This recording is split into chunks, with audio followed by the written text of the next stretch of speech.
First of all, shout out Nick the Speed Plug on Instagram. He suggested this idea. Well, kind of. I said I was going to do a video like this where it was kind of like a pioneers video is what I call it now. But I changed it to old heads slash OG slash pioneers, whatever you want to call it. But kind of like older fighters. Like we're going to do it on why I specifically say older. But this is This is kind of like the spin-off of the Prime video almost. It's like in that same tone. You'll see. You'll see what I mean. Anyways, hope you're having a blessed day. I did some pretty good. All right, let's jump into it. MMA Old Heads who need more respect on their name. I couldn't put the full thing in there, but I think that would be the official title if I had to put it. You could put OGs, you could put whatever you want. That describes someone that was a previous gen, old gen, whatever you want to use. Now, for me, what defines an old head and what makes these old heads good? So I think 2015 is a fair cutoff. I mean, we'll give flyweight and bantamweight kind of exceptions because they're relatively modern divisions. I mean, I know the WEC obviously was around before that, but they're relatively modern in terms of like divisions are kind of crappy for a little bit. You know, you got to work things out, and then you start getting into your all time greats.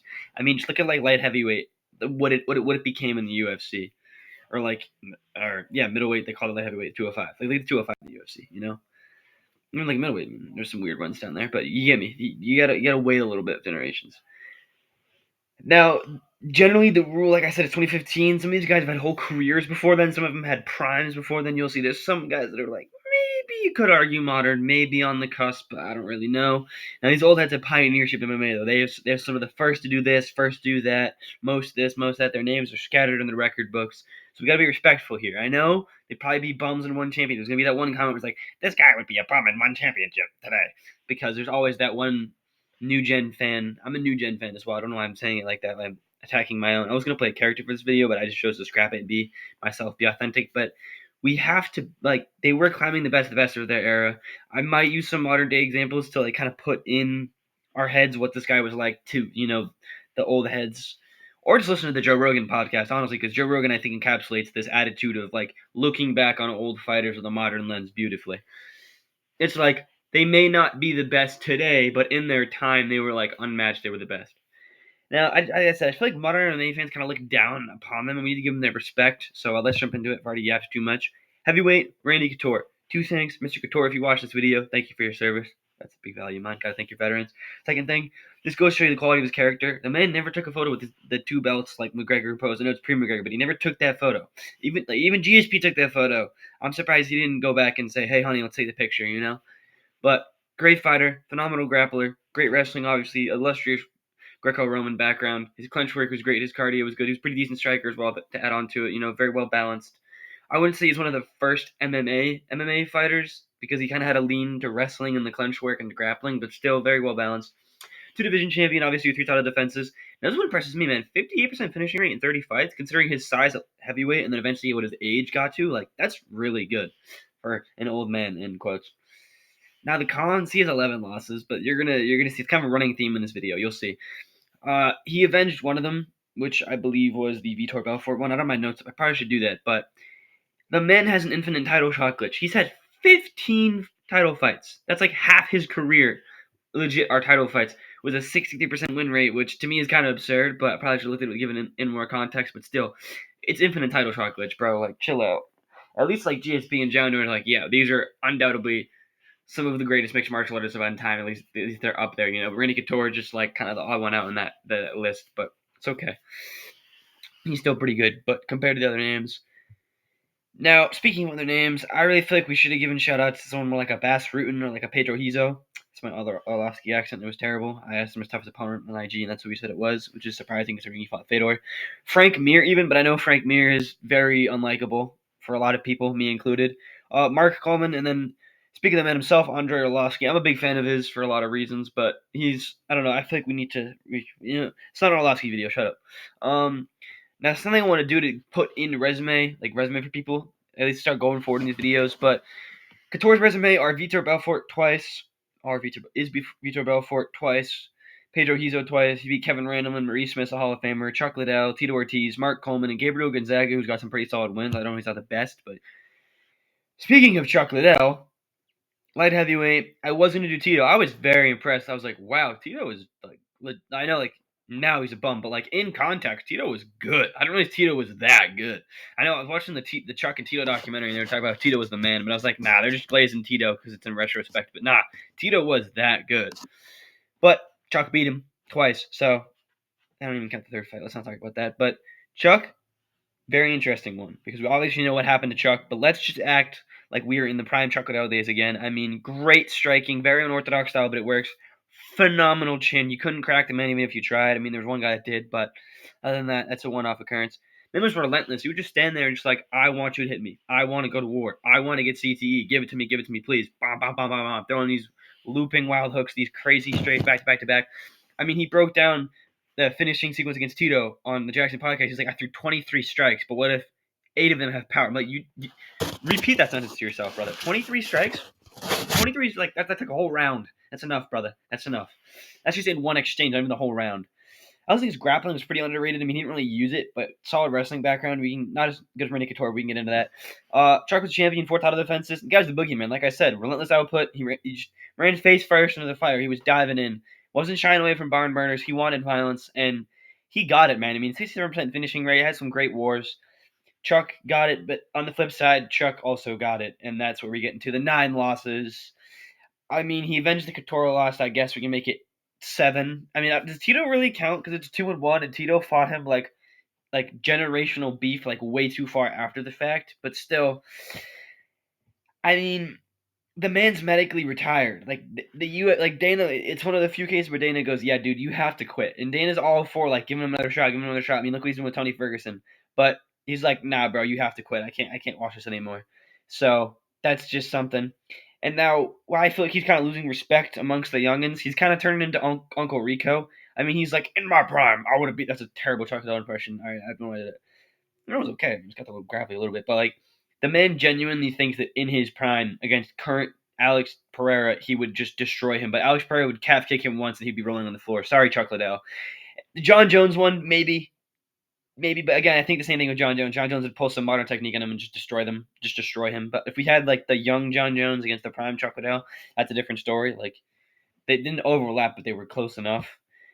I feel like basically he calls out any light heavy, not calls him out, but like says he'll beat like Jan Blachowicz. I don't know if he said that one, but like any light heavyweight champion within the past couple of years, he thinks he can beat them like genuinely in his prime, which is just like not true at all. And it's making him look like Uncle Rico, except what the youngins don't realize is that Chuck Liddell was actually like an animal and a monster. He isn't just Uncle Rico.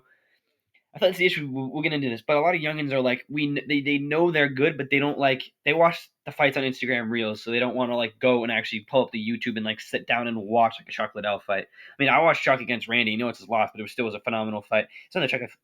I watched the first Tito fight and the Randy fight from Chuck. I feel like I could watch a little more because I like Chuck Liddell. I listened to him on the Jackson podcast. I thought he did great, even though he was kind of Uncle Rico, but some names on his resume. I mean, he beat Tito Ortiz twice, Randy Couture twice, Alistair Overeem, Vitor Belfort, and then Kevin Randleman, and then Guy Mesner. That's not how I said it, but he's pretty good. If you know, you know.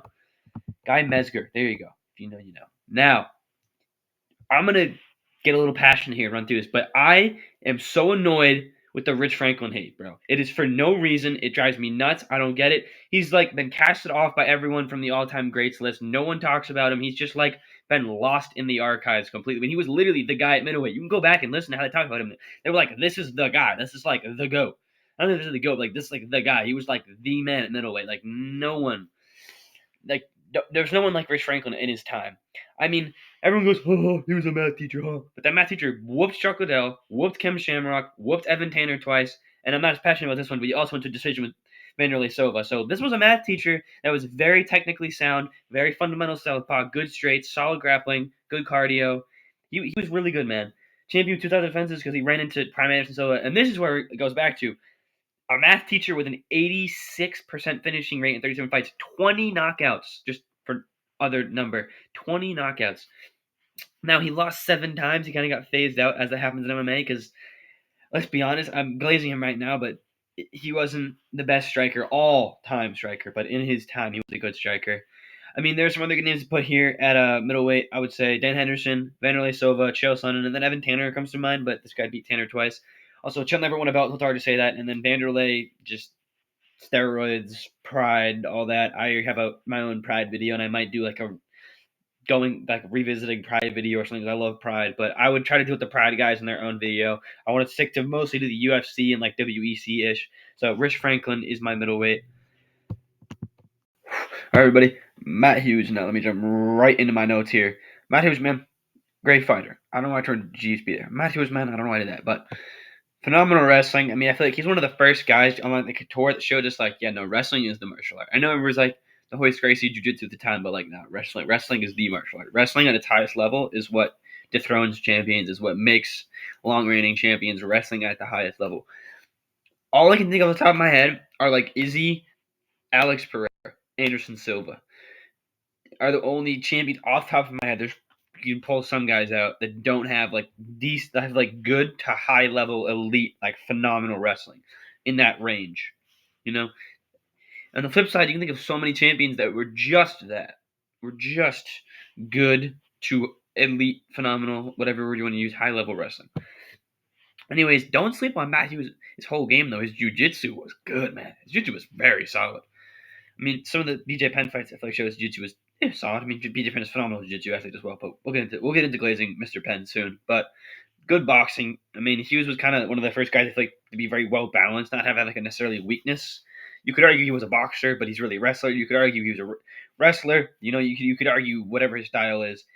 I mean, he was two-time champion with double the defense of the Khabib, actually more, is 7. And this is the thing that I find crazy. 65% finishing rate in 54 fights. That's just absurd on so many levels. I mean, the 65% finishing rate is pretty good for an entire career, but 54 fights is nuts. Just in general, having 54 fights in general, let alone having a 65% finishing rate. That's crazy. Now, did lose 9 times. Fun fact, never by decision. The man put on a show, even in his losses. Other fun fact, he lost to some guy named Dennis Hallman. Sorry if I disrespected you, Dennis Hallman. We might need to make a video on you. He beat Matt Hughes twice. And it was like a couple years gap in between. It wasn't like some fluke back-to-back. It was like legitimately beat Matt Hughes twice. Now, he did avenge his loss against BJ Penn. I don't know if GSP counts because the trilogy is 2-1. I mean, like he avenged it like before it happened, so like it was like a pre-avenging into the event. I don't know. I say with 2-1 trilogies, they keep the loss on their record in my opinion because the guy basically proved twice over that he's better than them. I mean, not much else to say here, man. It's GSP. So he was lots of fair share of fights though, but like he's still pretty good, you know. Now I was reading this today in my study hall and I was like tweaking out. Let me take a deep breath. The strength of competition with Matt Hughes, oh my goodness. I can't even. I'm like, it makes me lose brain cells. So, Matt Hughes simultaneously is one of the best welterweights of all time, first ballot Hall of Famer, beat the best of his era, but simultaneously fought absolute cans, when he was way too accomplished. I will give one fight that summarizes this like point. I'm going to list the other names, but this is the one fight. So, this is his 39th MMA fight. Set the picture here. 39th MMA fight, right? After his first title reign ended, the fight right before he goes in to fight GSP, he fought a guy who was, I kid you not, this is not a joke, 4-0. He's 39 fights into his career, 4-0. That is hydrogen bomb versus newborn baby. That's the meme, right? It's the most absurd matchup I think I've seen on paper in MMA history. There's got to be some more context to the 4-0. It's got to be 4 knockouts of like Tito, Chuck, Anderson's. Like it's got to be some 4 crazy lineup. There's no way they just put a guy at even at that era of the MMA, 39 fights against 4 fights. It's atrocious, bro. That's why I said, "Oh my goodness!" Like it's actually that bad. And there's some other examples. It's not over. You can Tapology this. Joe, I'm gonna butcher all these names. Joe Geist, was not a good example of this. Bruce Nelson, Scott Johnson, Chat Lavender, Steve Gomes, and Gil Castillo. One of his title defenses also total mismatch in terms of like experience wise. Now, this is where it gets a little sad, but it kind of sucks how Matt Hughes' legacy is defined basically by 3 things. I'm very glad you won that fight, Matt, but I'm not impressed by your performance. I hope to fight you in the near future. Beating GSP that one time, only to get beat by him in more embarrassing fashions twice. I mean, that was also GSP in his 9th MMA fight against a prime Matt Hughes. So keep that in mind. Like that's not. Go look at Jones's 9th MMA fight or Khabib's MMA fight or 9th MMA fight, please. They were not fighting prime Matt Hughes at the time. Was like the GOAT of the weight class, undisputed, and one of the best ever, and is still one of the best top 5 all time. So go look into that, my friends. The 9th MMA fights of John Jones and Khabib, and then try to come back to me and say that GSP's loss against Matt Hughes really counts, especially when he beat him twice by the same method he beat him and knocked him out. And then the other thing that I don't really want to talk about because it's a touchy personal subject, but the whole getting hit by the train thing, I feel like I don't want Matt Hughes when he dies. That's what we think about Matt Hughes. I want Matt Hughes to be known as, wow, this was truly a pioneer, one of the best ever in welterweight, one of the best mixed martial artists ever. Great man, good Christian man, family man, and there's a domestic abuse thing, but like remember him as a good guy and a better fighter. That's what I want people to remember Matt Hughes with. Why am I glazing him so hard right now? Sorry, guys. But some big wins on the resume are obviously GSP, BJ Penn, Carlos Newton, Hoist Gracie, Henzo Gracie, and then Matt Serra, a fellow guy who beat GSP that one time. Now, speaking of the man himself, BJ Penn. Shout out Sabotage Squad. I'm actually a member of Sabotage Squad. Shout out Agent Brickham, Agent Lundy, and shout out yeah, there you go. I feel like I'm missing one. Agent Oliver. Shout out them boys in Sabotage Squad. Anyways, BJ Penn. I could give a whole monologue on this, dude. I heard you just gave a 6-minute speech on Matt Hughes. I could do quadruple that on BJ Penn, but I'm gonna try to keep it short, keep the limits of the 30 minutes I'm recording. But let's go. First of all, man was fast, right? I'm gonna just not talk about the jiu-jitsu because if you know MMA, you know this guy was a pioneer of jiu-jitsu, one of the first real American black belts. Amazing. I mean, performed in Abu Dhabi, put jiu-jitsu on the map, put the jiu-jitsu on the map in I don't know if I said that twice. In jiu-jitsu context and MMA context, man was so fast, and his movement, his footwork wasn't naturally fast like a Conor McGregor. He was just naturally fast, but he had such good footwork, such good movement. He moved so well, and the cardio, his cardiovascular. I can't remember the name of his trainers. Rogan will tell you all about those trainers that just basically put Bro into an Ivan Drago cardio machine, minus the steroids. It's pretty obvious he has steroids. No offense, Mr. Penn, but. Good boxing, great power, good chin in his prime, 2 division champion, 3 title defenses, all at lightweight. 81% finishing rate, that's absurd. That is why BJ Penn, even though he's 16 and 14 and 2, gets brought up in lightweight go conversations, gets brought up in like best of all time conversations. 81% finishing rate is actually crazy. To end your career with an 81% finishing rate is absurd. Now for the cons, BJ Penn, and he'll say this too, man was not out there to protect his legacy. He doesn't care about what his records are. He wanted to go to war, and he wanted to fight hard. He wanted to give it his best. He wanted to prove who was the real warrior was. And he also lets his chin up, but I'm not talking about that. And the weird weight fluctuations things, me going like 55, 45, heavyweight, welterweight, like just that probably messes with your chin. And I know it messes with Diego Lopez's chin a little bit, so it probably messes with this guy's chin as well. Can't imagine they're much different. The whole bar fight KO video, I feel like made people disrespect Penn a lot. But first of all, that guy was huge who knocked him out. That is a legit heavyweight, even if his technique's not so great and he's not an MMA fighter. It's still big boy. Penn, not so big. No offense, Mr. Penn. Penn's chin had also evaporated by that point, so like anyone would have knocked him out. I mean, what was it? Was that during? Yeah, his chin was evaporated, bro. We can't really hold it against him. Now, I also think his recent IG posts have kind of tainted his legacy. Now, I noticed no one like fighter, commentator, Rogan, in that realm have really talked about what he's been posting with the whole Sabotage Squad. It's all fake. It's all a sham. They're in your walls, Mr. Penn. Sorry, I had to say that. All that stuff. But I just feel like the youngins, on Instagram Reels and follow MMA, the CB, the BJ Penns and stuff, and they know about it. I'm waiting for Brendan Schaub to give his expert analysis on BJ Penn being schizophrenic, but he's low-key being a little bit schizo right now, and it's kind of concerning for me. But I think it's going to taint his legacy. It has already tainted legacy. It's going to taint it even more. But back to fighting. I mean, some of the big names on BJ Penn's resume are Matt Hughes, Jens Pulver, Takanori Gomi, Diego Sanchez, and the other guy who beat GSP that one time, Matt Serra.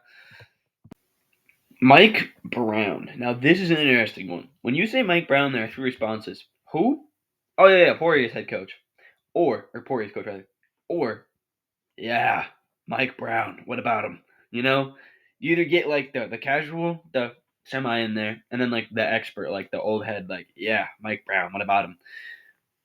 Now, I was in category 2 until, so I knew Mike Brown was an MMA fighter. I knew he was good.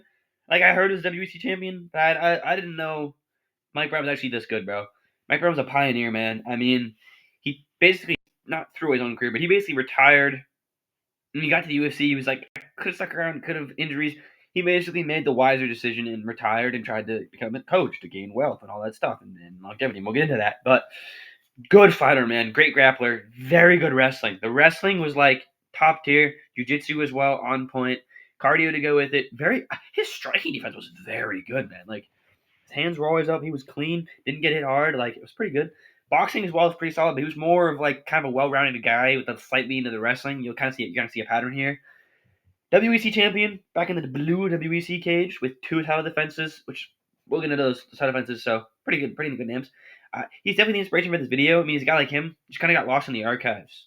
Like he wasn't the longest reigning WEC champion. I mean, a guy by the name of you might know him, Jose Aldo. I heard he's pretty good. Came in there and kicked him out, but he's not but he's not terrible because he's a pioneer. But he's been kind of lost in the archives, especially because we're gonna do it. But 9 losses, lost a lot, which is not good. But again, you'll notice a common theme in this video. There's a lot of 8, 9s, and 10s around people's names. You'll see it.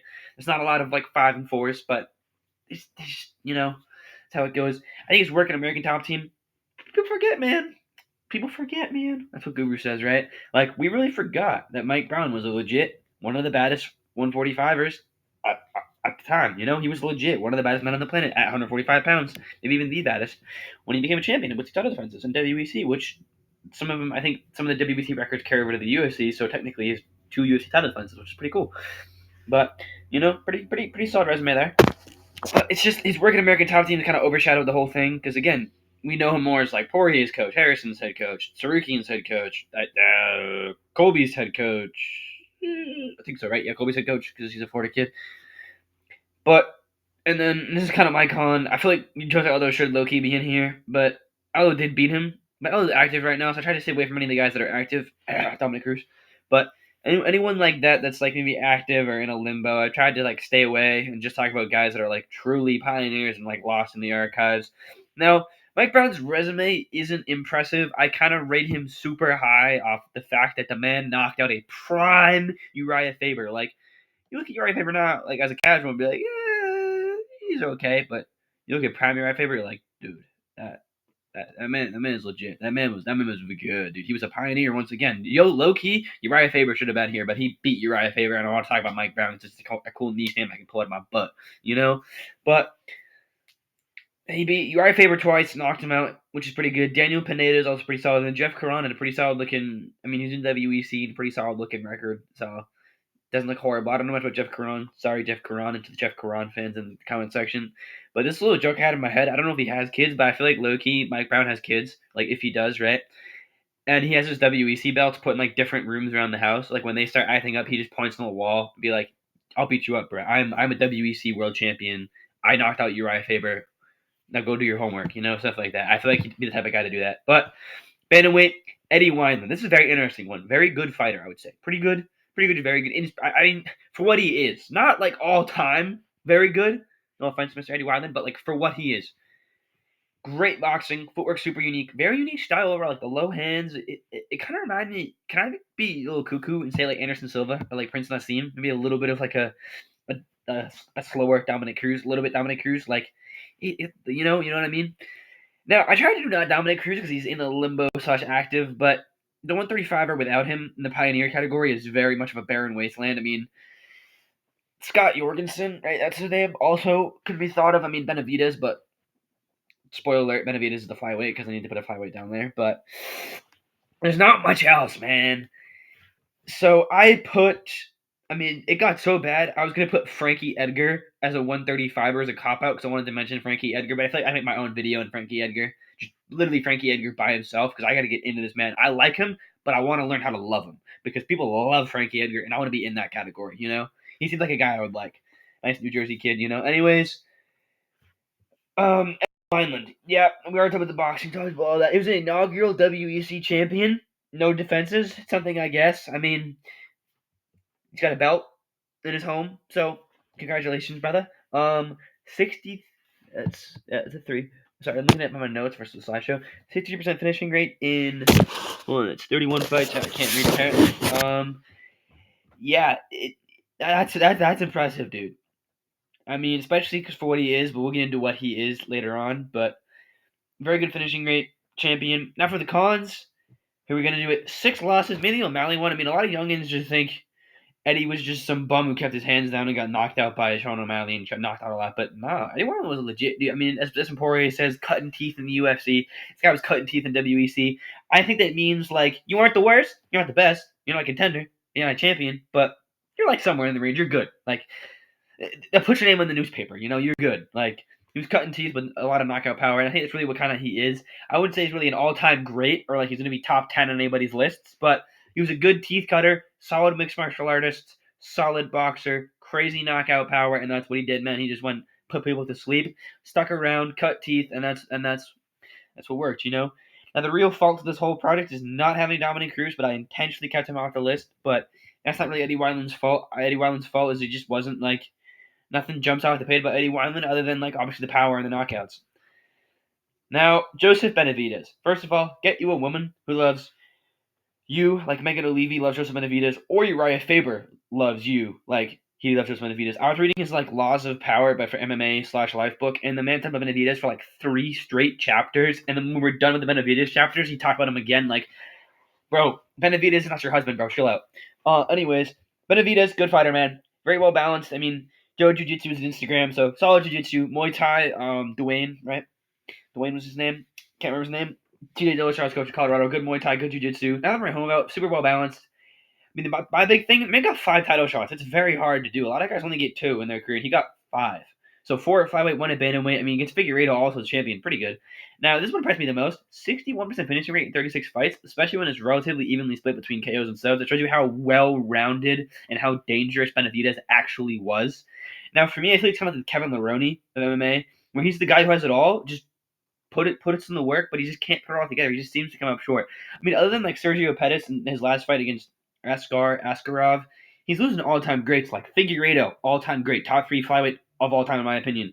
Demetrius Johnson, literally in the GOAT contention, greatest flyweight of all time. Dominic Cruz, greatest bantamweight of all time. Top 6, top 7 for me. Like that, those are not bad names to have on your losses per se. They're not bad losses. It's okay. I feel like in terms of like now, but if you looking back on someone as how good of a fighter they were in terms of just quality, it means you were so good that you got matched up to like all time greats several times, like 5 times. That's crazy. Now I kind of already said this point, but he's kind of like a filler pick. I mean, he should have been at 35, but I want to take some liberties with his last 2 weight classes, so just forgive me at putting him as a flyweight, even though the flyweight division wasn't around in the time of the old head era, and I know he's wearing the relatively modern UFC shorts in the picture, but just forgive me for that. I probably should put that WEC picture, but I wanted him more as like a flyweight. Anyways, I'm very glad you won that fight, Matt, but I'm not impressed by your performance, and I hope to fight you in the near future. Thanks for watching, and God bless.